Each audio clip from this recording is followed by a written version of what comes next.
Dando continuidad a nuestro programa, vamos a abordar ahora el tema referido a la edad de la razón, diametralmente opuesto a lo que veníamos viendo en el capítulo anterior, que hablábamos de la edad de la fe, donde toda la cosmovisión del mundo estaba dominado por el pensamiento religioso, fundamentalmente católico, y que terminó con la obra culmine de este momento, que son las catedrales góticas.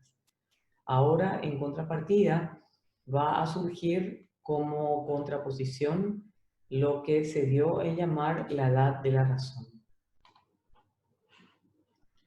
donde el movimiento artístico característico que va a enmarcar toda esta nueva postura va a ser el Renacimiento. Cuando hablamos de la edad de la razón, hay una parte anterior que quiero cortar, que no sé lo que está pasando, porque ahora me aparece aquí compartir, dejar de compartir, grabando. Ok, voy a continuar.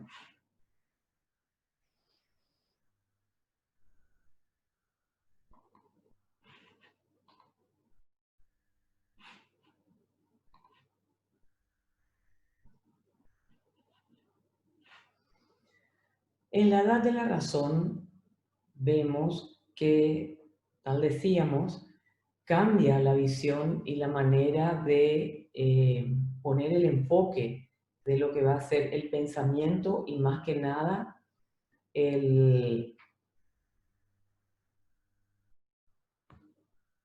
la cosmovisión del hombre de este nuevo momento que va a suceder en Europa, sobre todo a partir del 1300 y va a continuar hasta prácticamente mediados del 1500. Al analizar esta primera imagen, podemos ya intuir cuál va a ser el dominio de este pensamiento, donde va a salir de este enfoque la divinidad y donde el hombre se va a convertir en el protagonista de este nuevo momento. Es así que esta figura no ha de ser desconocida para ustedes, pues se encuentra ilustrando muchísimos elementos, estudios arquitectónicos, libros, inclusive se encuentra en el mismo patio de nuestra casa de estudios. Entonces, esta figura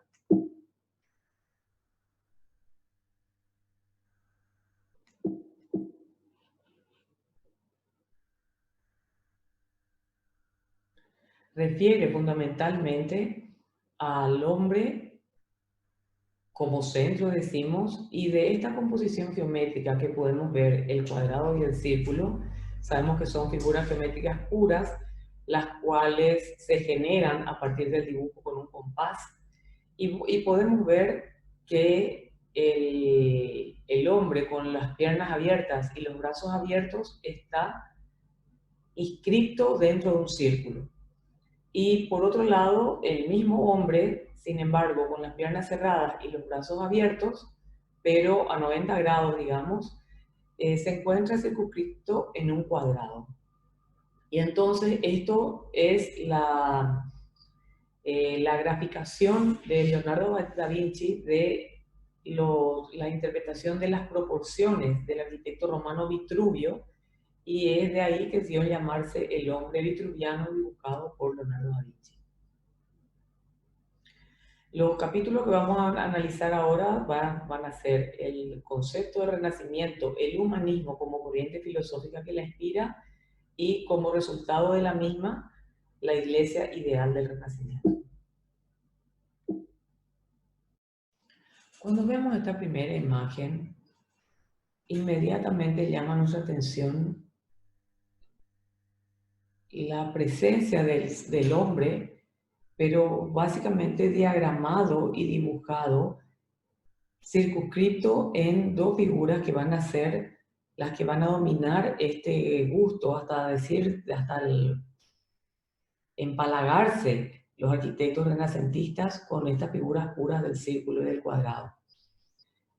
el hombre dibujado a partir del compás haciendo centro en el ombligo, y vemos cómo a partir de ello se generan todas las proporciones y todas las medidas que van a ser la doctrina de los arquitectos del Renacimiento. Esta figura corresponde a la reinterpretación de Leonardo da Vinci de las proporciones enunciadas por el arquitecto romano Vitruvio. Y es por eso que se llama el hombre vitruviano. En este capítulo vamos a abarcar el concepto del Renacimiento, el humanismo como corriente filosófica que la genera y la traslación de este humanismo a lo que va a ser esta nueva visión de una nueva iglesia, de una nueva forma de iglesia que se dio a llamar la iglesia ideal.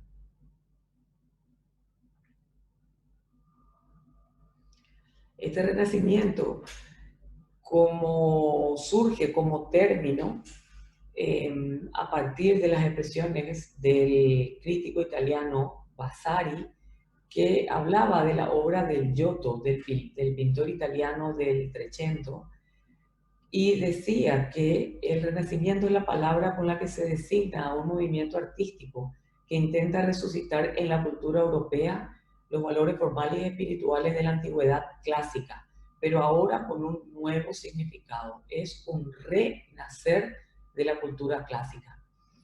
Y específicamente el término renacimiento refiere a la traducción del término italiano rinascita, al decir de Vasari sobre la obra del Giotto, que decía que la obra de él mismo marca el renacimiento de la coherencia formal combinado con la expresión humana. Es el renacer de la cultura clásica tras el oscurantismo que predominaba en el mundo medieval. Y si ustedes recuerdan lo que eran las imágenes y las pinturas propias del medioevo, eran esas figuras planas, hieráticas, sin movimiento, sin profundidad. Y fíjense cómo el Giotto, en esta obra de la adoración de los Reyes Magos, cómo se notan los personajes en diversas profundidades, y el fondo ya no es un fondo dorado, sino que es un fondo que tímidamente muestra arquitectura. Y en el último plano vemos la famosa estrella que guió a los Reyes Magos, que pudo comprobarse que no se trata de otra cosa, sino del cometa Halley. Y es así que a la sonda europea que se lanzó para estudiar justamente la composición de este cometa Halley se le denominó la sonda Giotto. Las características de este renacimiento van a ser sobre todo el predominio de la razón. Por eso hablábamos de una edad de la razón. Va a ser racional, va a ser pensado, medido, calculado, geométricamente comprobable, matemáticamente deducible. Va a volverse a todo lo que es el conocimiento de la escuela griega, sobre todo de los grandes sabios griegos, de lo que va a ser la matemática, la geometría, y eso va a volver a revalorizarse y a darle un nuevo contenido, pero ahora con una nueva significación, porque el fundamento del mismo va a ser el ser humano. Por eso hablamos de que es secular, porque ya no depende de la iglesia. El pensamiento humano va a liberarse, va a independizarse de lo que es ese dogma, de esa doctrina fuertemente arraigada en el mundo del medioevo, y ahora se va a convertir en una cultura más universalista, más científica. Y decimos que es humanista porque el hombre va a ser en el Renacimiento el objeto de toda la práctica creativa. Se denomina el humanismo a la filosofía que le va a dar contenido a este movimiento artístico, y es la filosofía que va a predominar en este momento, donde se va a poner al hombre por encima de todas las cosas. Una filosofía que va a resaltar la importancia de los valores y los logros humanos, diferenciándolos de lo que es el dogma religioso. No es que se va a negar la religión, porque el Renacimiento no va a ser antirreligioso. Lo que sí va a ser es anticlerical, es decir, no va a aceptar fácilmente lo que dice la Iglesia, sino que va a poner a consideración de la ciencia para poder demostrar y desacreditar aquello que no pueda ser demostrado por la razón. El hombre renacentista se va a pegar más que a la figura del dios Pantocrátor, que era el dios que dominaba al medioevo, ese dios padre juzgador rígido que está pendiente más que nada de castigar y de separar a los que se salvan y a los que van al fuego del infierno. Sin embargo, el Renacimiento va a enfocarse más bien en la figura del Dios Hijo, que sigue siendo Dios, pero que es hijo, que es humano, que es semejante al hombre y que de tal suerte que el hombre también pueda salvarse, pero dependiendo de sus logros humanos y de sus valores humanos. Este humanismo va a ser el leitmotiv del hombre del Renacimiento. Hablamos también de los humanistas, que van a ser aquellos que van a cultivar este humanismo y no solamente va a ser un conocimiento que va a estar enclaustrado en lo que eran los monasterios, sino que va a abrirse este conocimiento, se va a develar toda la rigurosidad que estaba enclaustrada dentro de ese conocimiento místico. Y ahora los humanistas van a tener un conocimiento mucho más abierto y mucho más universal. Estos humanistas van a estar, digamos que, categorizados en una clase privilegiada que va a contener a los nobles, a los ricos burgueses, a los sabios, obviamente, y por supuesto a los artistas. Los humanistas conciben a la historia como el anecdotario de las aspiraciones humanas, que obviamente pueden ser falibles, pero no como un resultado de la voluntad divina, sino que más bien como dependiendo de la capacidad del hombre. El hombre sigue siendo la obra más perfecta de la creación divina, pero posee libre albedrío, es decir, puede decidir por sí mismo cuál es su destino y cuáles son las conductas que quiere llevar dentro de su vida terrenal. El artista se va a reconocer como un humanista, como un erudito, como un sabio, y no simplemente como un artesano. Va a ser un filósofo de la pintura y de la piedra.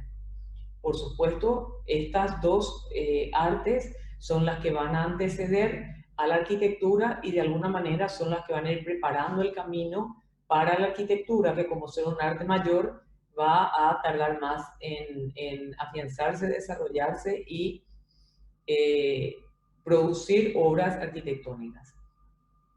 Esta nueva época se va a caracterizar por el culto a la personalidad.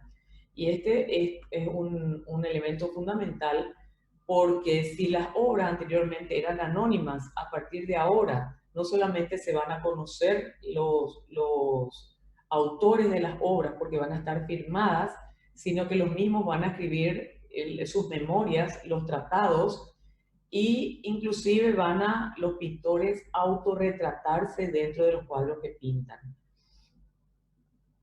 Va a adquirir importancia fundamental la biografía y la tarea del arquitecto y escritor Giorgio Vasari va a ser fundamental como el primer compilador de toda la obra de estos artistas del Renacimiento.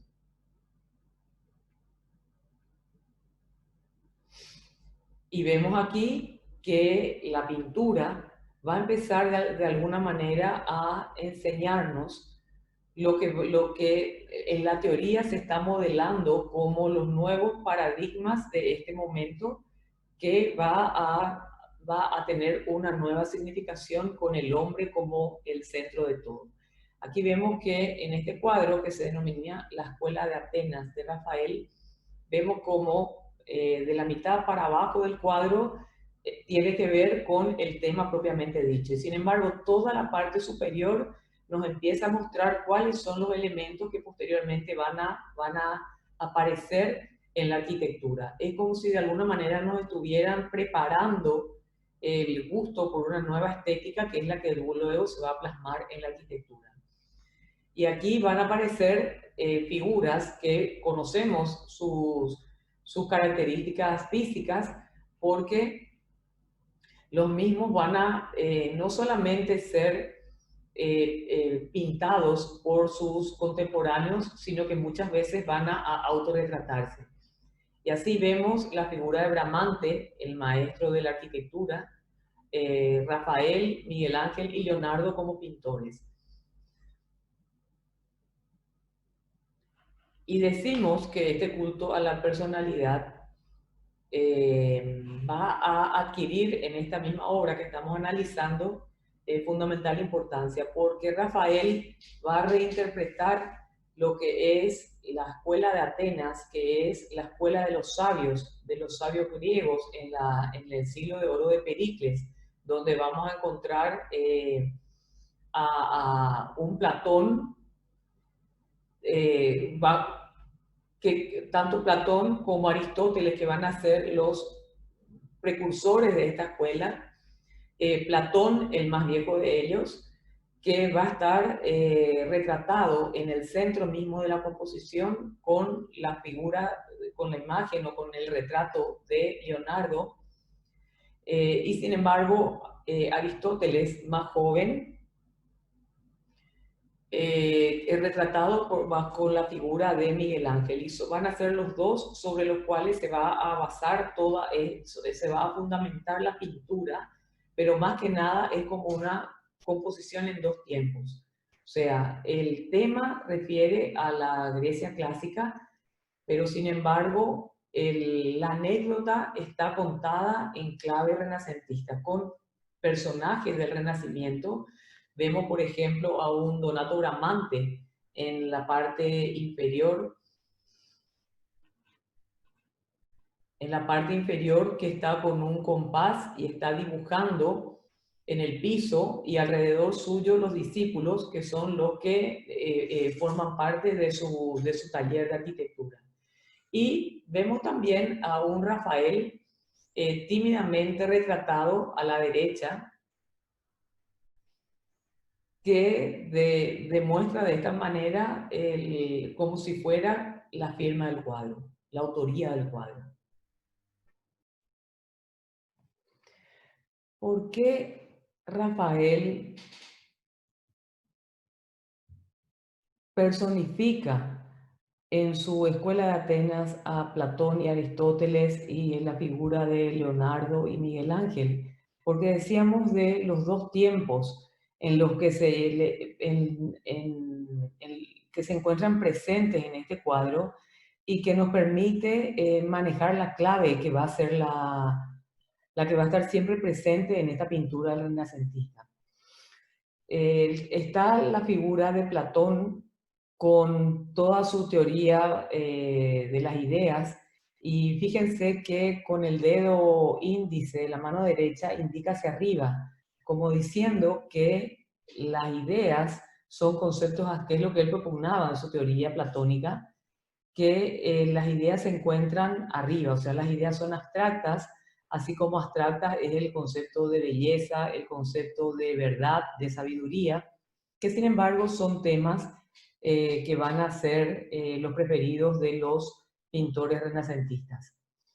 Esta escuela platónica va a estar también, digamos, basamentando todo lo que va a ser el humanismo del Renacimiento. Y si hablamos que los pintores van a empezar a enseñarnos la estética y el gusto que luego se va a imponer en el Renacimiento, fíjense cómo tanto desde de los primeros pintores, como ser el Giotto, que es un pintor del 300, o pintores como el Perugino, Piero de la Francesca o el mismo Rafael, van a empezar a mostrarnos lo que es la arquitectura y lo que es la ciudad. O sea, el tema se va a convertir solamente en una anécdota. Aquí lo que va a importar es lo que sucede de la mitad del cuadro para arriba.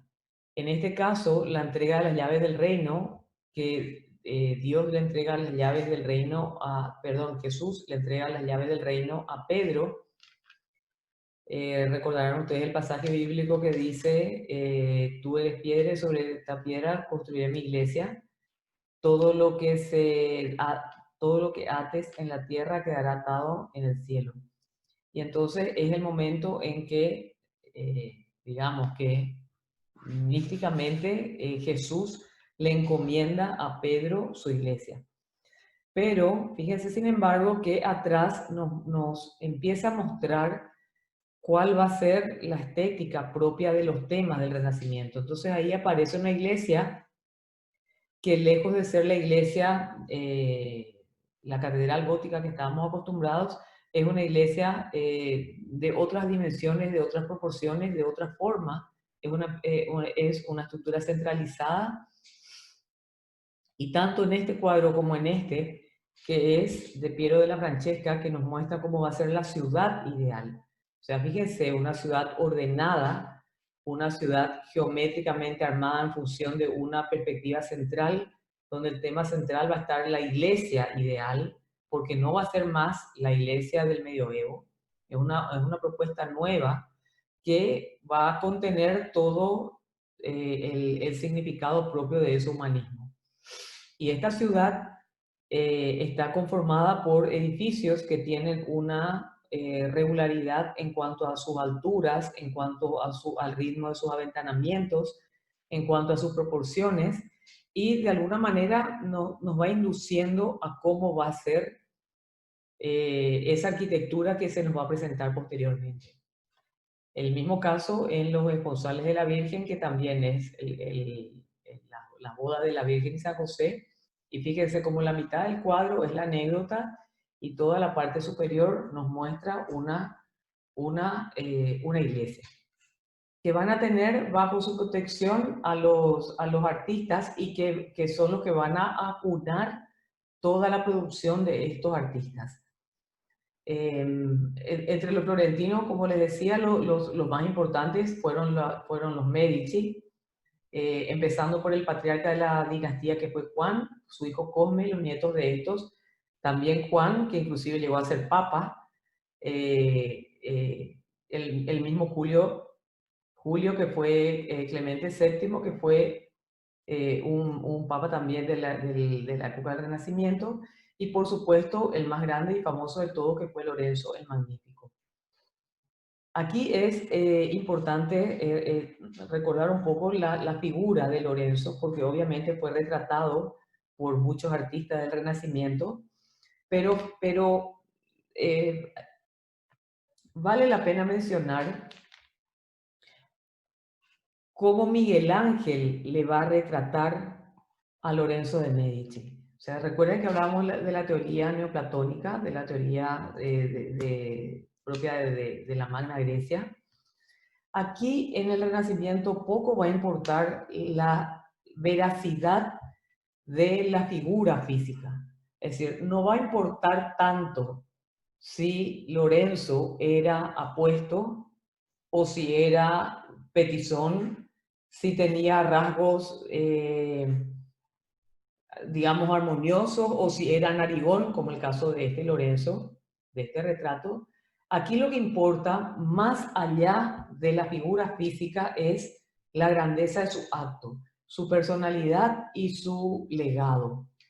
Entonces, Miguel Ángel va a retratarle a Lorenzo de Medici el Magnífico como un sabio griego. O sea, fíjense cómo está vestido, con túnicas, con bota, con la vestimenta propia de un sabio griego, más allá de la contextura física y de la propia vestimenta que hubiera tenido, con la cual tuviera que haberle retratado. Volvemos a encontrarnos en este caso con esa doble lectura en el tiempo. Es decir, un tema es la realidad y otro tema es la clave en la cual se quiere contar la historia. Entonces Lorenzo era considerado como un hombre de negocios, banquero, y reunía en su personalidad el ideal del hombre del Renacimiento italiano. Predilección por la diplomacia política o el arte de la guerra, en el caso que fuera necesario, experto lingüista y escritor, coleccionista de manuscritos antiguos y obras de arte, generoso y entendido mecenas de la pintura, escultura y arquitectura. Lorenzo encerraba en sí mismo todas las virtudes de las cuales podían captarse los hombres del Renacimiento. Para estos humanistas, la arquitectura gótica evocaba un periodo de grosera barbarie a la que pronto empezaron a llamar despectivamente oscurantista. Estos humanistas, con todo ese bagaje conceptual y filosófico que venimos manejando, obviamente que no podían sentirse retratados ni contentos ni cómodos en estructuras religiosas como las que representaban las catedrales góticas. Esto, estos humanistas, especialmente los florentinos, empezaron, digamos, a buscar esa otra forma, la cual iba a contener a la divinidad, pero más que nada donde ellos iban a sentirse cómodos en contacto con esa divinidad. Estos modelos no les servían. Ellos empezaron a pensar que la historia humana no era un todo ordenado por la mano de Dios, y estaban alentados por la idea de ser artífices de sus logros e inaugurar una nueva época. Van a renegar de la tradición franco-germánica y retomar las glorias de la cultura greco-romana, y con ello se proponen igualar los logros intelectuales y artísticos de la antigüedad clásica. Se saben de su capacidad y se saben con el conocimiento necesario y con la vocación humanista y científica como para lograrlo.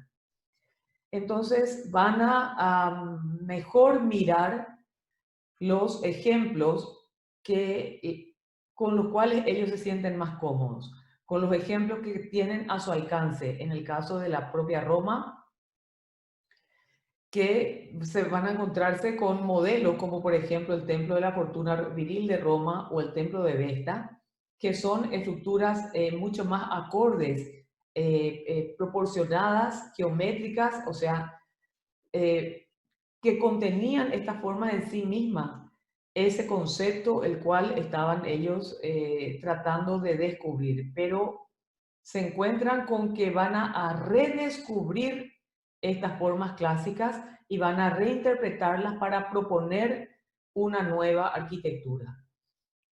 Esta nueva arquitectura ya no tiene que apuntar al cielo, sino que como la romana va a estar apegado a la tierra, enfatizando la línea horizontal. Los arquitectos del Renacimiento se van a pegar al lema pitagórico: todo es número. Este todo es número se refleja inclusive en la definición matemática de la belleza, donde decía que nada puede agregarse ni restarse sin destruir la armonía del todo.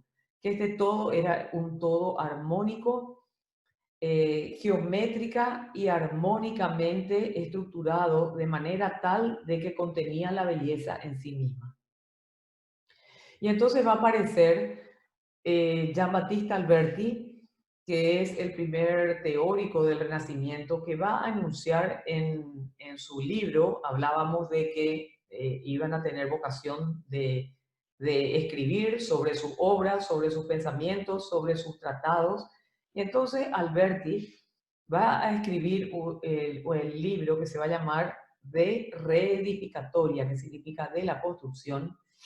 Y en este libro va a enunciar su teoría de la iglesia ideal.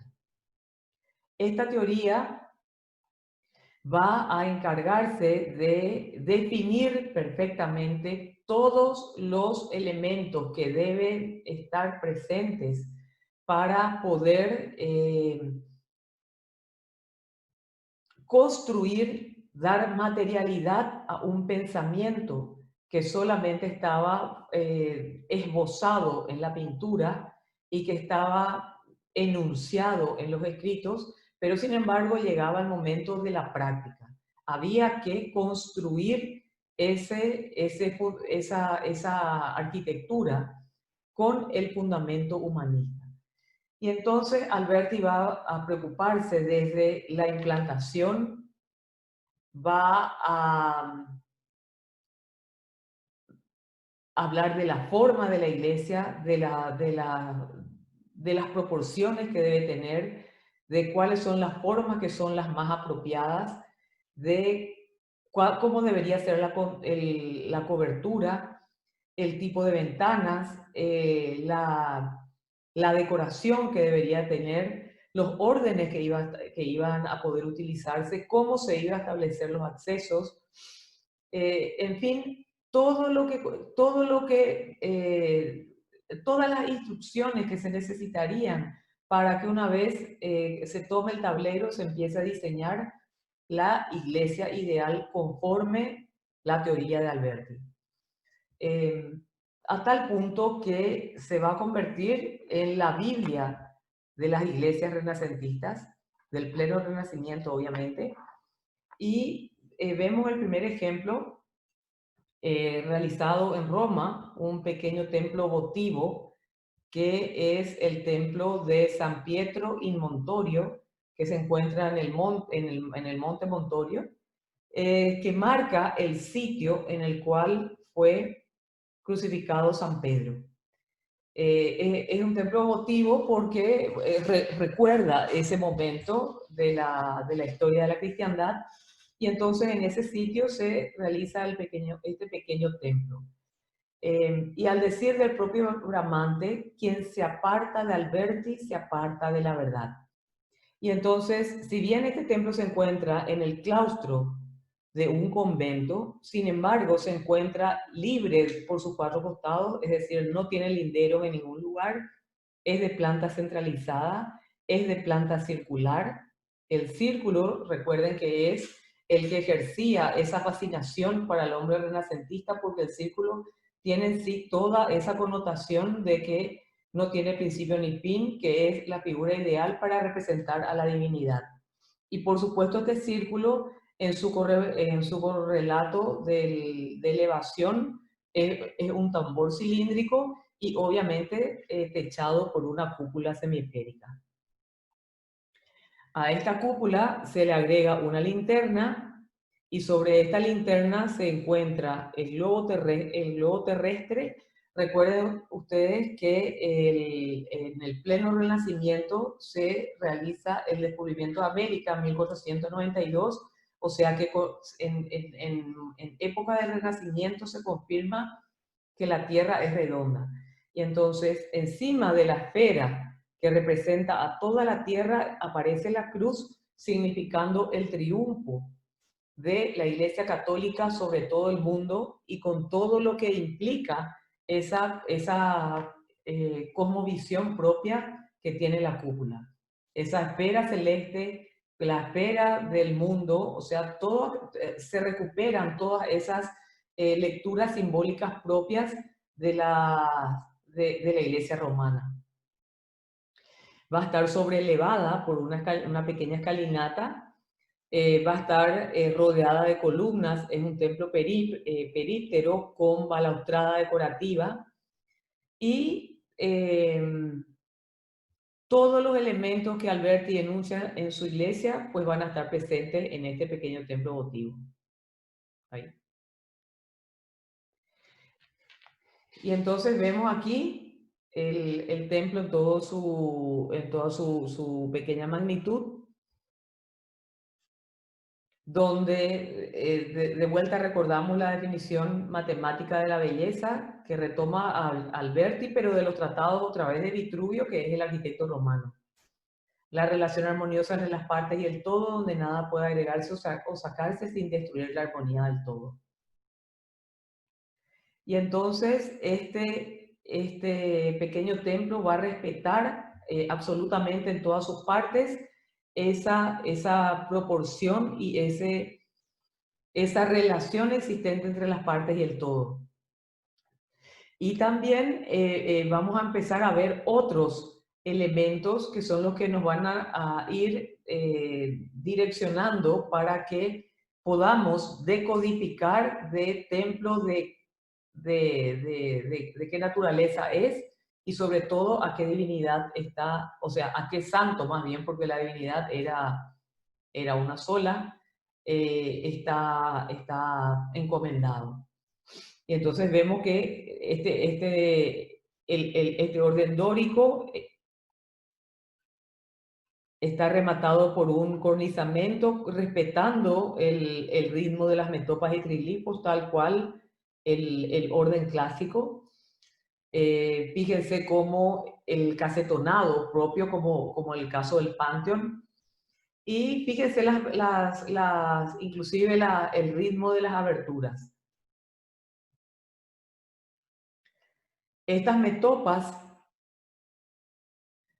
que contienen elementos que nos refieren a un personaje, como ser el caso de la tiara papal, o en el caso de llaves, el orden es dórico, tal como decían los griegos, que el dórico era para las deidades masculinas, pues el dórico, el género se va a respetar tal cual el orden clásico, y entonces es un santo varón, obviamente, con una tiara papal y con llaves, o entonces estamos en presencia de un templo dedicado a San Pedro. Por dentro, tal cual decía Alberti, el color blanco predomina, no hay pinturas, no hay frescos, y sobre los frescos, en vez de los frescos, se prefiere la estatuaria. Un detalle de la cúpula semiesférica, la linterna, el globo terráqueo y el triunfo de la cruz. Las figuras puras en planta, cuerpos puros en volumen, decoración austera. En definitiva, pareciera como que Bramante está poniendo en práctica en su pequeño templo de San Pietro in Montorio todos los postulados de la iglesia ideal de Alberti. Así también, no es el único ejemplo con el que nos encontramos. Otro de una mucha mayor escala vamos a encontrar en la ciudad de Todi, Santa María de la Consolación. También una planta centralizada, en este caso es un cuadrado, con adosado de 4 capillas semicirculares iguales. Las capillas están techadas con semicúpulas esféricas y la planta, digamos, el centro mismo, está techado otra vez con tambor semicircular, con la transición del cuadrado al círculo a través de las pechinas, y entonces con un tambor semicircular y con cúpula semiférica. ¿Sí? De nuevo aparece la linterna y de nuevo la cruz por encima como triunfo de la cristiandad. Ventanas altas que no interfieran en la relación del hombre con la divinidad. A nivel de tierra, las ventanas están tapiadas, solamente aparecen nichos, y recién en planta alta o a través del tambor de la cúpula y de la linterna se ilumina la iglesia.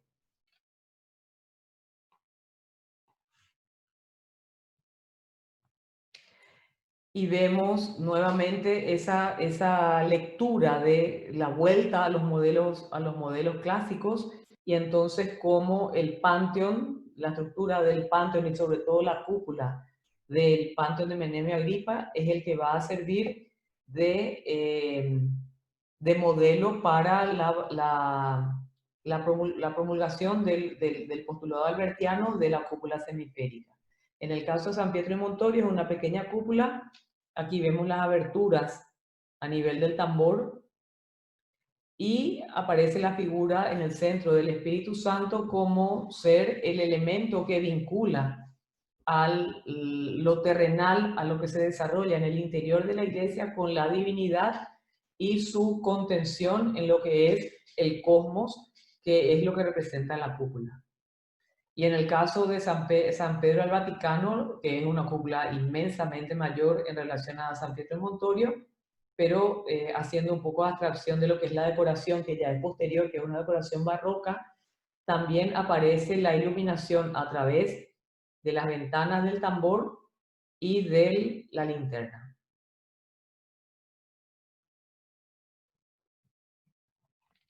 Otra manera también de identificar al santo al cual está dedicada la iglesia es el de personalizar. Hablábamos del culto a la personalidad, pues aquí también aparece la figura de San Pedro interrumpiendo este capitel corintio propio de las iglesias de mayor jerarquía, de los templos de mayor jerarquía en la antigüedad clásica. Pues aquí la iglesia de San Pedro, como ser la basílica más grande de la cristiandad, entonces se utiliza el orden corintio y aquí aparece la figura de San Pedro. Se diría que hasta es una mínima parte de lo que implica la práctica creativa del Renacimiento. Los temas que se proponen en este momento artístico en cuanto a los relacionados a lo civil tienen un mayor peso. Entonces, si hablábamos de un humanismo aplicado a la religión y como resultado de la teoría de la iglesia ideal y la práctica de la iglesia ideal, ahora nos encargamos de abordar el humanismo político. Vamos a ver entonces cómo esta filosofía también trasvasa otros aspectos de la práctica arquitectónica. Entonces, van a aparecer los palacios renacentistas desde donde se desarrolla la actividad de gobierno de las ciudades, pero es de notar la aparición de un elemento fundamental que va a ser la torre. Esta torre, que pareciera desproporcionada, tiene por objetivo el de simbolizar el poder civil. Y este poder civil está por encima del poder religioso, y es por eso que estas torres van a ser de mayor altura que las torres o las cúpulas de las iglesias.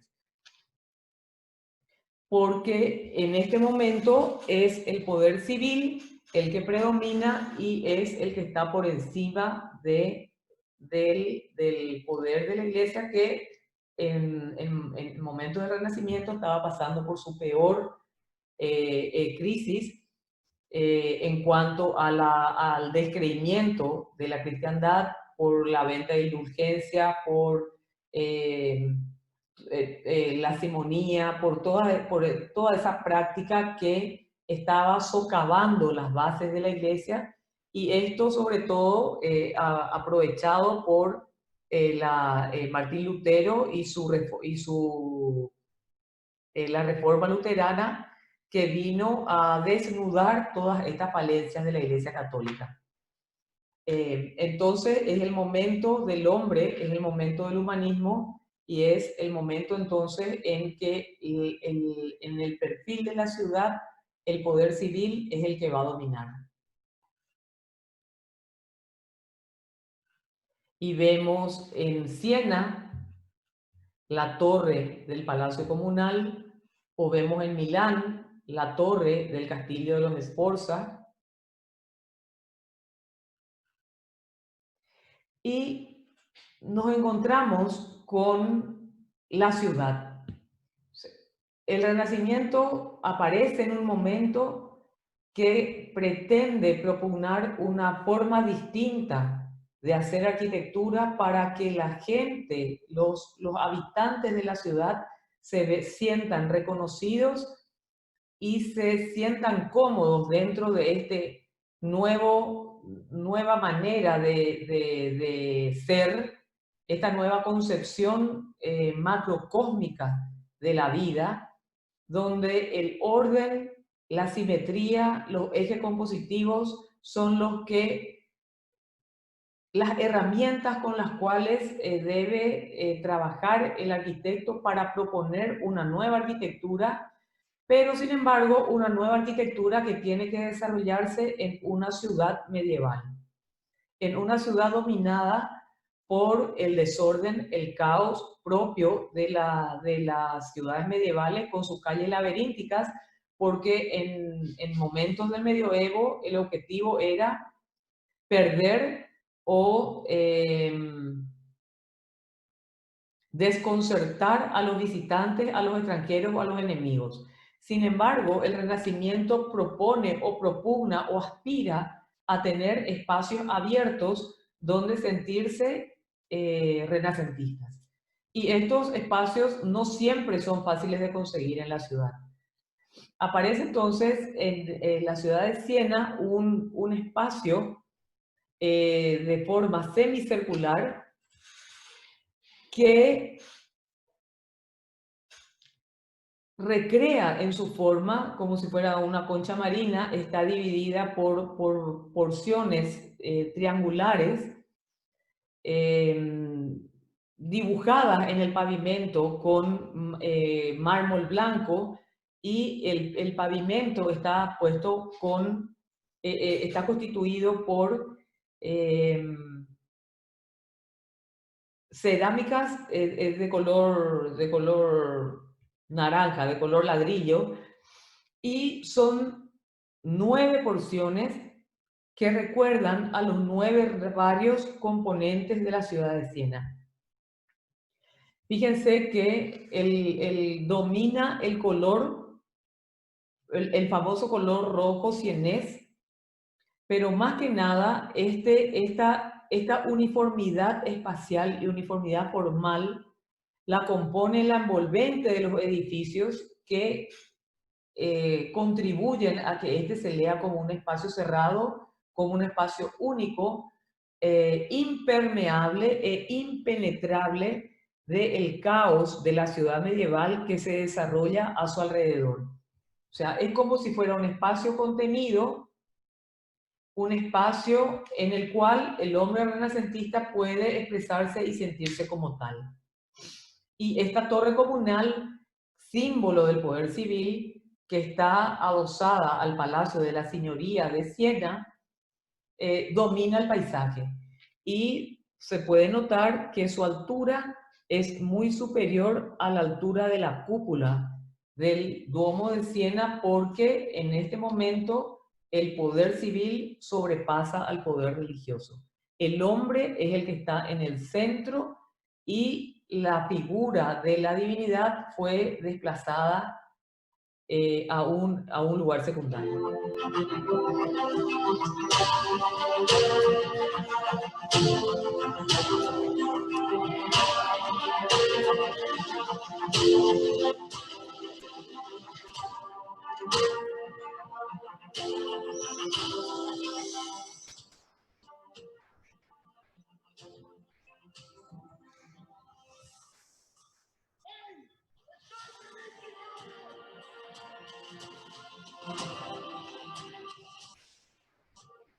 Estas imágenes corresponden a la fiesta del Palio, que se realiza en Siena todos los años, en julio y agosto, en ocasión de festividad de dos vírgenes, donde se realiza una carrera medieval con todos los, es decir, recuperando o rememorando esa carrera que realizaban en épocas medievales, con los jinetes ataviados, con las vestimentas propias.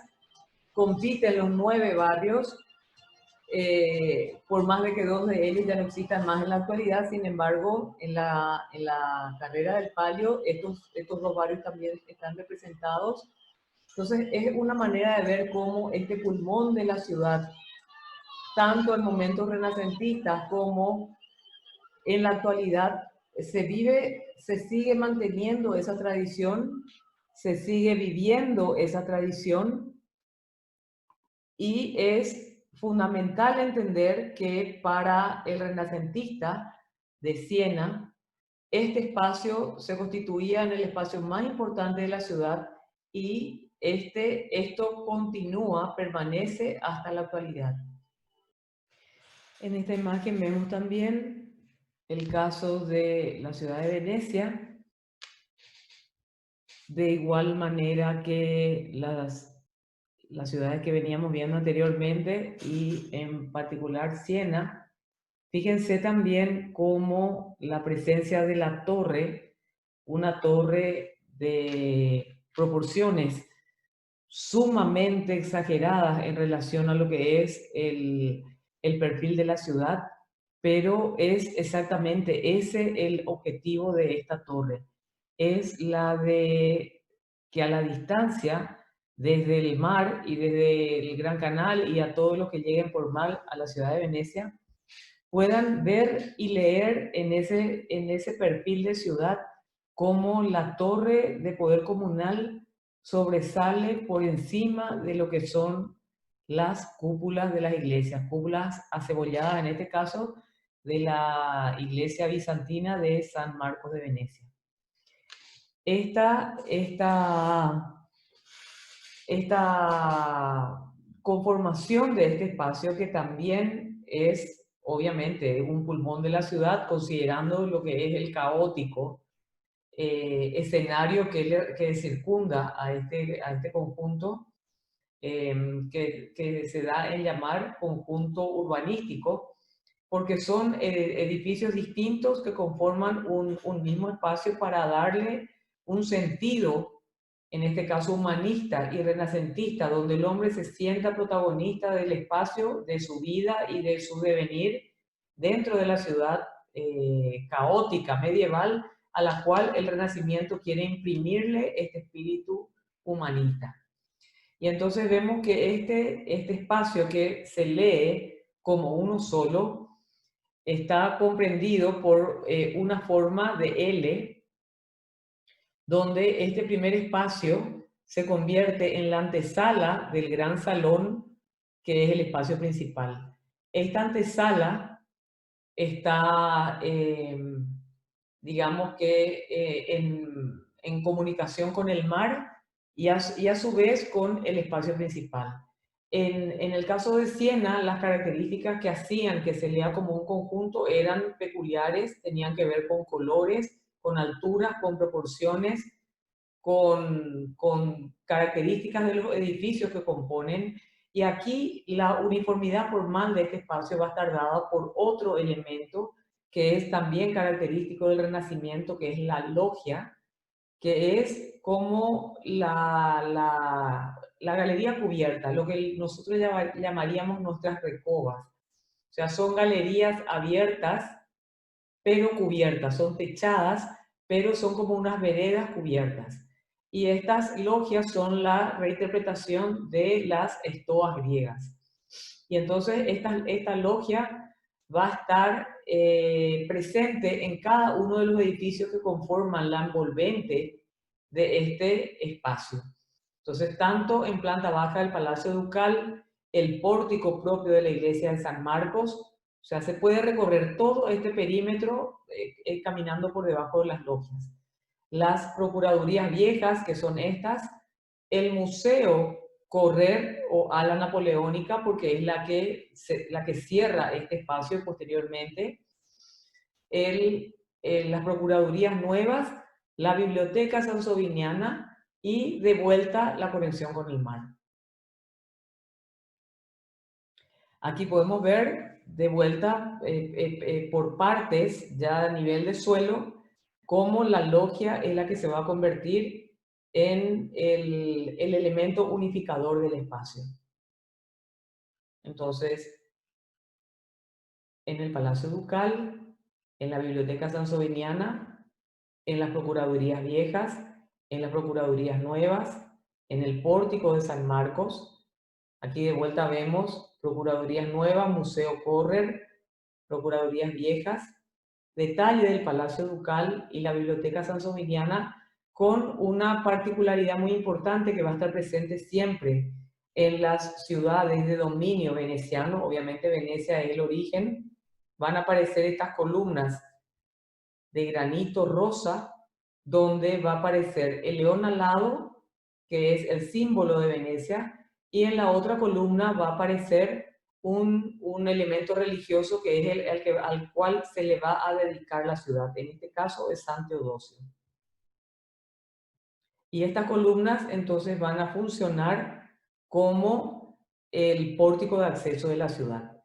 La misma cosa va a suceder en la ciudad de Vicenza, que también es una ciudad de protectorado veneciano donde la figura de gobierno no era el dux, porque obviamente el dux estaba en Venecia. Entonces aquí va a estar el capitano. Y también la plaza, fíjense, se va a constituir en el pulmón de la ciudad, dentro de lo que es el caos medieval. Va a aparecer la torre, que pareciera desproporcionada, pero ya sabemos cuál es el simbolismo de refuerzo del poderío civil que contiene. Y también aparecen las dos columnas que son de granito rosa, que son el león alado y en este caso es el Cristo Salvador. También en Roma se va a dar la particularidad de que no van a haber torres, porque en épocas del Renacimiento es la Roma papal la que va a tener preponderancia, y entonces esta tarea de acunar a los artistas y de embellecer a la ciudad con las obras de estos arquitectos va a estar bajo el protectorado de los papas. Y es así que entonces específicamente el Papa Sixto V es el que va a resignificar elementos paganos, como ser las columnas romanas o los obeliscos egipcios traídos por los romanos. Va a ubicarlos de nuevo enfrente a las iglesias, de manera a enmarcar las mismas y a nivel, digamos, en altura, de poder indicar a los peregrinos los lugares en los cuales estaban las iglesias. Y es así que entonces, enfrente a Santa María Mayor, va a erigirse una columna romana, pero para resignificar este elemento pagano, entonces aparece la figura de la Virgen María, ¿sí? Entonces es como que con un símbolo católico se mata al símbolo pagano que se encuentra por debajo. Lo mismo sucede con este obelisco egipcio ubicado enfrente al Panteón, o en el caso del obelisco que se encuentra frente a Santa Agnese en la Plaza Navona, que sirve de base a la fuente de los Cuatro Ríos.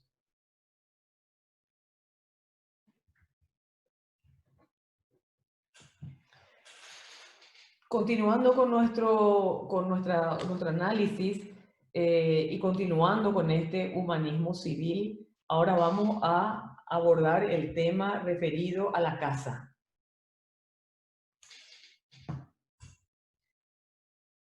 El Renacimiento no solamente se va a encargar de los palacios de gobierno y lo que tiene que ver con el poder político, sino que también va a tener que dar respuesta a estos señores burgueses, los nobles, estos patriarcas del Renacimiento, que es una clase adinerada que obviamente quiere no solamente embellecer a la ciudad a la cual gobiernan, sino que también quieren sentirse renacentistas dentro de sus propias viviendas. Y entonces esta casa va a tener unas características muy peculiares, porque va a resumir no solamente el concepto humanista, sino que también va a reproducir las aspiraciones de los propietarios. Como lo decía Alberti, que el Renacimiento es racional y que es justificable, y él justificaba en la utilización de sus estructuras paganas, como ser los templos, tanto el de Vesta o el templo de la Fortuna Viril que veíamos.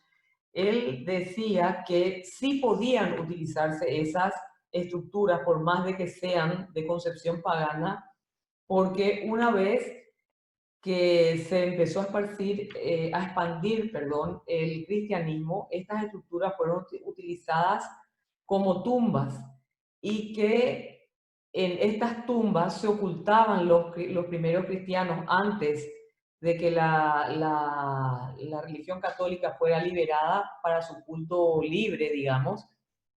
Y entonces las primeras reuniones de los católicos se hicieron en estas estructuras.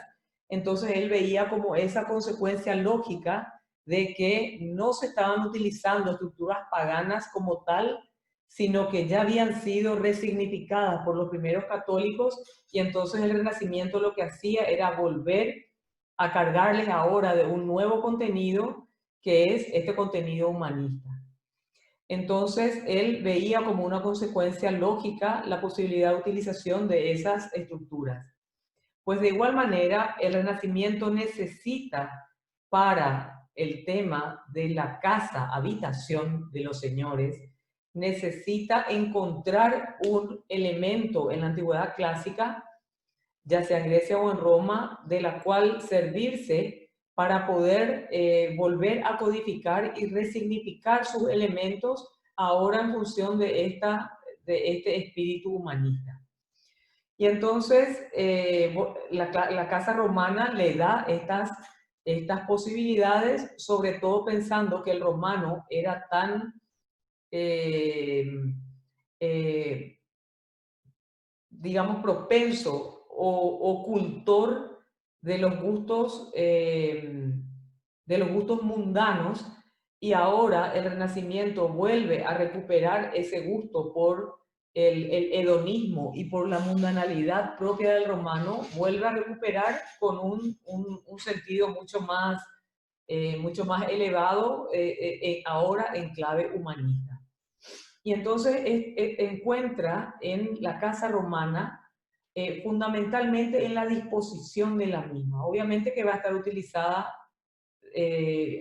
van a estar utilizados los elementos clásicos, tanto las columnas, las cornisas, las molduras, los frescos, pero más que nada en la disposición de la misma, porque entonces va a ver que a través de los patios interiores pueden desarrollarse todas las habitaciones, y cuanto más se adentra al interior del predio, se encuentran las habitaciones más privadas, y las más públicas se encuentran más cerca de los accesos. Y entonces, esta va a ser la base para la construcción de lo que va a ser este nuevo concepto de el palacio, que va a ser la casa del señor renacentista. Estos palacios van a traducir o van a representar todo este ideal humanista de los nobles y ricos burgueses de una sociedad que se levanta en el terreno comercial, social y político, quiere mostrar su poder a través de la arquitectura. Esta nueva concepción de la ciudad y la arquitectura, gracias al redescubrimiento del Tratado de Vitruvio, hace que los humanistas del momento quieran copiar los modelos establecidos en la antigüedad, y de esta forma se recupere el viejo concepto clásico arquitectónico adaptado al humanismo. Florencia, Roma y Venecia serán sus grandes precursores. Y entonces vemos en Florencia cómo van a aparecer los palacios de estos señores, como en el caso del Palacio Strozzi, donde los espacios principales se articulan alrededor de un patio que se va a denominar cortile, y que los palacios van a tener las características de poseer tres niveles. Un primer nivel donde van a estar los servicios, un segundo nivel o planta alta, que va a ser el piano nobile, donde van a estar las habitaciones más nobles de la ciudad, y por último, el tercer nivel, que van a estar nuevamente servicios y depósitos. Este patio interior se va a constituir en el centro de la composición es el que va a estar ricamente adornado, porque a través del mismo se realiza el acceso y a través de las escaleras al nivel superior, donde explota con toda la magnificencia propia de las posibilidades económicas de estos señores burgueses. En cuanto, bueno, la disposición tripartita en cuanto a fachadas, entonces hace que este primer nivel esté realizado en piedra, un almohadillado rústico, y en la medida que se va ascendiendo de nivel, se va, digamos que, alivianando y haciendo más delicada la textura de estas fachadas. Estos edificios que son estructuras generalmente cuadrangulares, que son volúmenes cuasi cúbicos, termina rematado por una gran cornisa con elementos decorativos.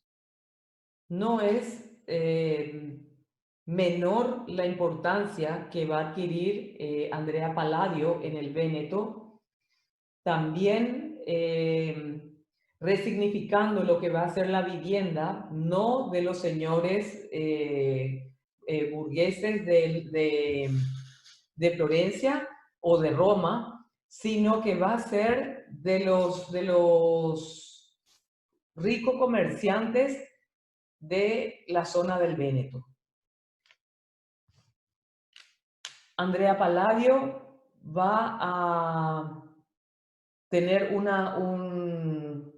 una tarea sumamente prolífica, va a realizar innumerables villas, todas con las mismas características en cuanto a la sistematización de sus plantas, en cuanto a la composición simétrica de las mismas, generalmente de un solo eje de simetría, en la utilización de los volúmenes cúbicos, de las plantas geométricas, y por sobre todo va a volver a reinterpretar ese patio interior que viene de Roma, de la casa romana, que es, digamos que, absorbida por los palacios urbanos en la reinterpretación de ese patio abierto o cortile. Sin embargo, él va a techar ese espacio, que va a ser siempre un espacio central alrededor del cual se van a distribuir las demás habitaciones,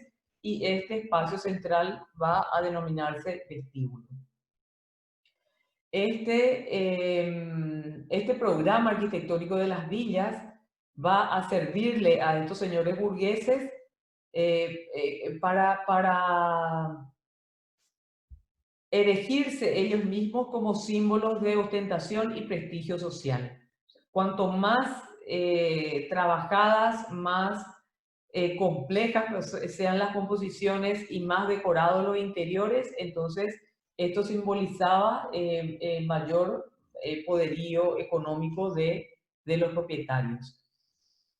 Palladio va a realizar dos tipos de villas: las villas suburbanas, que van a ser de uso recreativo, van a estar cerca de las ciudades, en las afueras prácticamente las mismas, a donde los propietarios acuden a pasar una temporada en particular, ya sea el verano o épocas especiales del año, para disfrutar del ocio, celebrar divertidas fiestas rodeadas de un entorno plácido y campestre.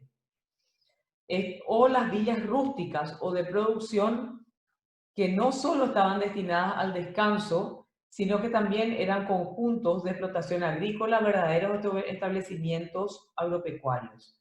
Estaban concebidos como elementos cuasi escultóricos y fueron diseñadas para formar parte del paisaje. La composición basada en simetría, proporción y orden, y se basó para ello en las medidas recogidas también del Tratado de Vitruvio.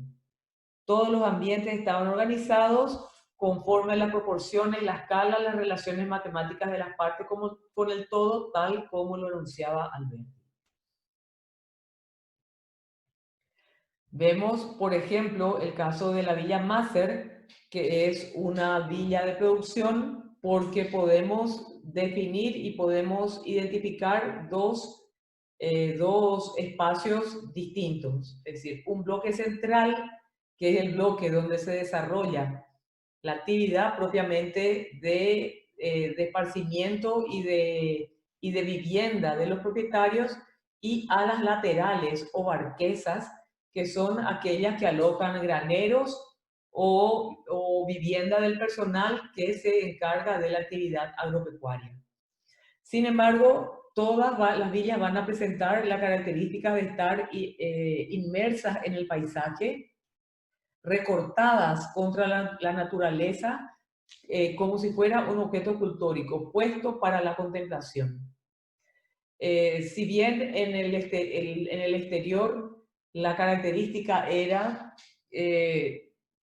la utilización de los órdenes o de los elementos clásicos, como ser el frontón, las cornisas, los entablamentos, como elementos decorativos, de decoración. Sin embargo, vemos que en el interior explota la decoración de los frescos y esto denota la suntuosidad y la capacidad económica de los propietarios. Eje de simetría compositiva, un eje axial y dos partes idénticas a los lados. Otra villa de producción es el caso de la villa Emo, donde nuevamente sobresale el elemento central como una estructura volumétrica cúbica, donde aparece el vestíbulo, que es el elemento alrededor del cual se articulan todas las otras habitaciones, y aparecen las alas laterales, que son las alas de producción.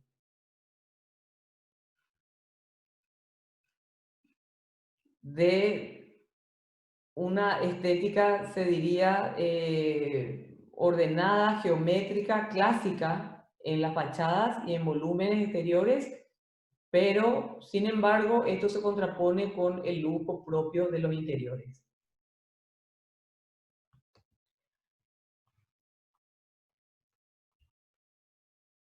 Otra de las villas es la Villa Cornaro, que las características son similares, con el elemento central que predomina y las alas laterales a los costados. Nuevamente la decoración de interior y el eje de simetría. El vestíbulo alrededor del cual giran todas las demás habitaciones. Y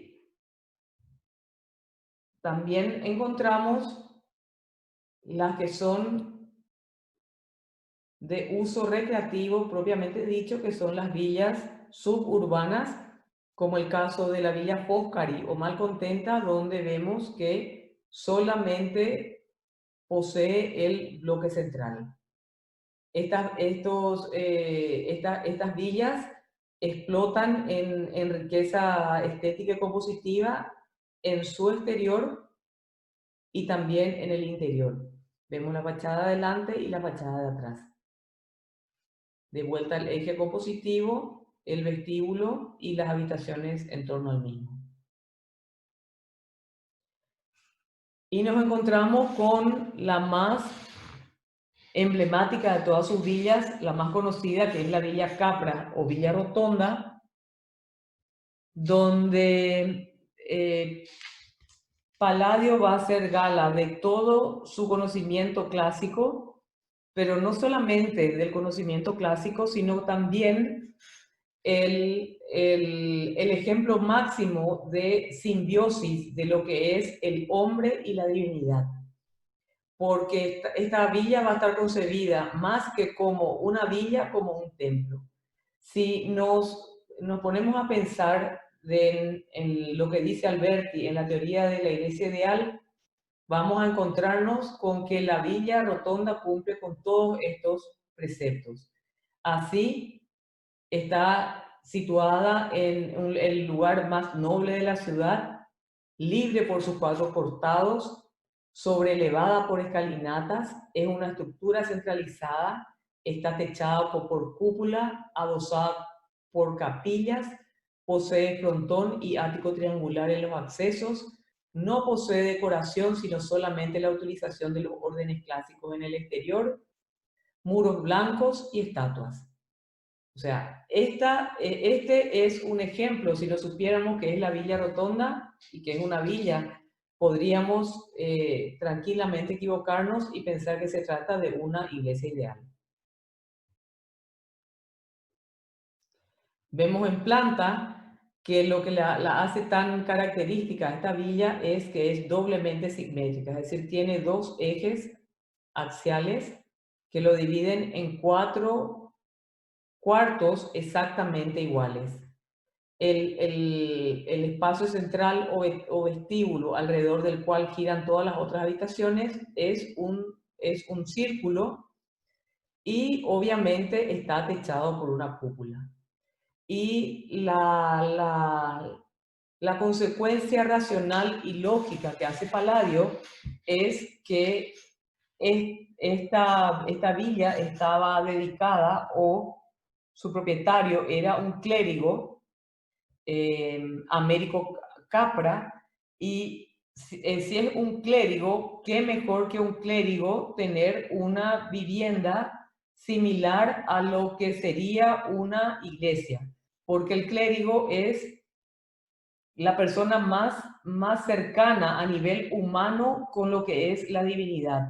Entonces, si Dios es hombre a través de su Hijo Jesucristo, entonces, ¿por qué la estructura utilizada para la iglesia ideal no podría ser utilizada también para la vivienda de un clérigo?